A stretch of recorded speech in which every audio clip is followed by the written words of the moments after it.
Resource Management Amendment Bill make good reading? Thank you.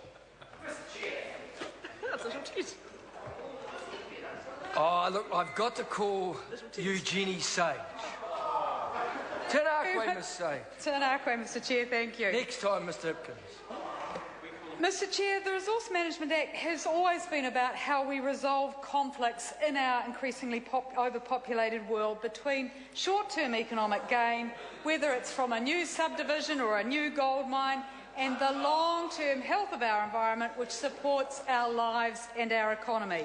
The RMA is supposed to be about people having a say in what happens in their neighbourhoods, the places where they live and work, the places and landscapes that they care about.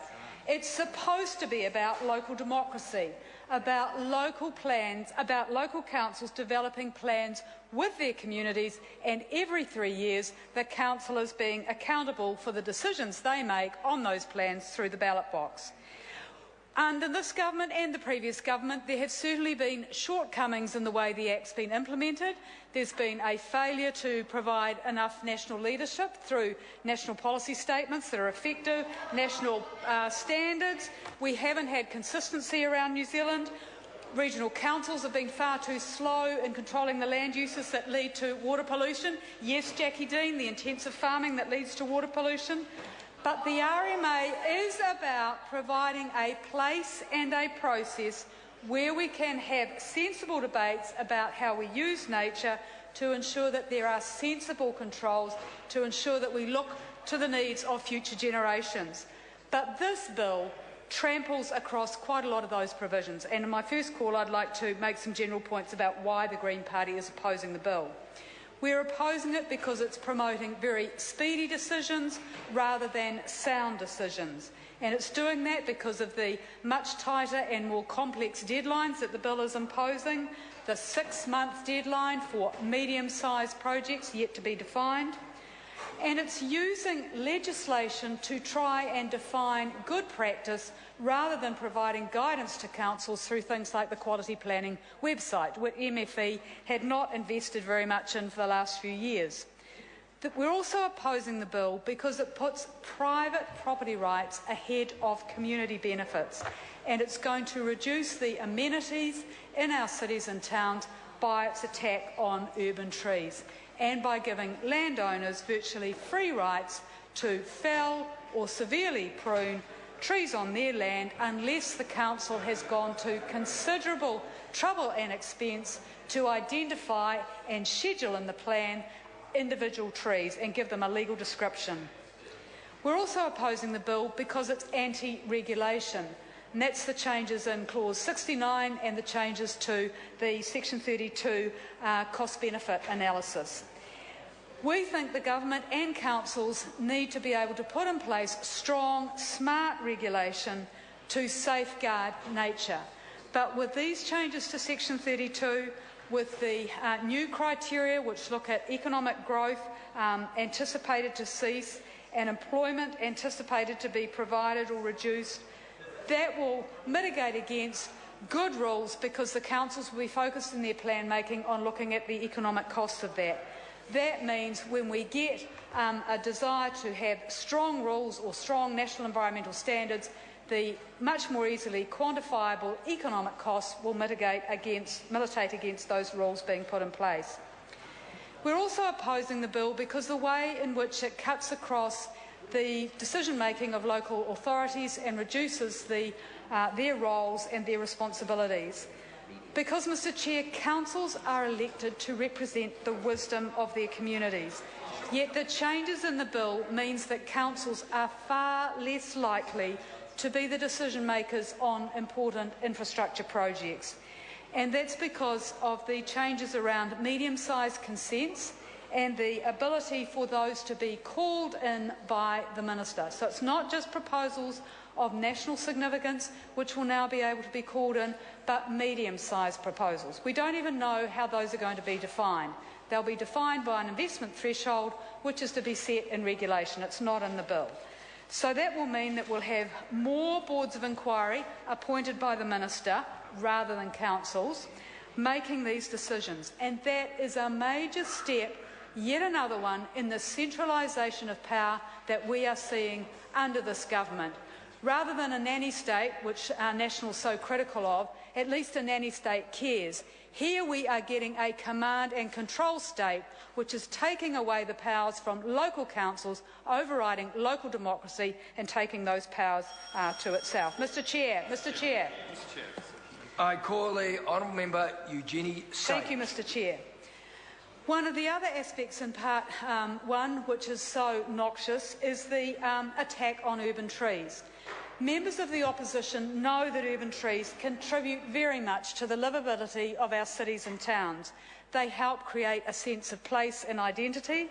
They provide habitat for Indigenous and introduced species. They help reduce the heat island effect. And yet, because this government puts individual property rights ahead of community benefits, it's going to make it much harder for councils to protect our trees in our cities and towns. And indeed, it benefits the developers and the property council. And how does it do this? It means that councils can only have plan rules to protect trees by requiring a resource consent if a landowner wants to fell them or trim them, if it goes through and puts a schedule in the plan which individually identifies and legally describes those trees. So that means we can't have plan rules which identify a class of trees like coastal Pahutakawa and have those protected. And councils like the Lower Hutt one, or Upper Hutt City Council, have estimated that preparing the schedule would cost over $100,000 if they were to include rules in their plan to protect urban trees. We've seen the government introduce these changes in response to the Environment Court decision by Judge Jackson in 2009, which took a broad view of the previous changes by the government to the Act in the Simplifying and Streamlining Amendment, where it tried to attack urban trees as well. And the Environment Court said that you could have these broad plan provisions. So what does the government do? With this bill, it's cutting right across that. And, Mr Chair, these changes once again impact on local democracy. Quite a lot of the submitters said that it should be local councils which make the decisions about what urban trees are to be protected. It shouldn't be central government interfering and telling councils that they can't have rules in their plan to protect urban trees unless there's a whole lot of detail attached to those provisions. So this is yet another example of the government imposing quite significant costs on local authorities, and those costs means that these plan schedules are unlikely to be exhausted. It means that a lot of trees will be missed out, which means that those trees are vulnerable to being pruned or felled by landowners with impunity. Now, there's a supplementary order paper number 282 in my name, which would enable councils to use more cost-effective tools to prepare these schedules by allowing trees to be identified by a notation on an aerial photograph, a GIS map layer or similar. Now we would prefer not to have the provisions in Clause 12, but this SOP is an attempt at compromise and we'd like the Minister to seriously consider it. Because if you have notation on an aerial photograph, the trees are still able to be accurately identified. It would be clear to both landholders and the public, but it is potentially much less costly to councils than having to go through the scheduling process using legal descriptions of every single tree or small group of trees.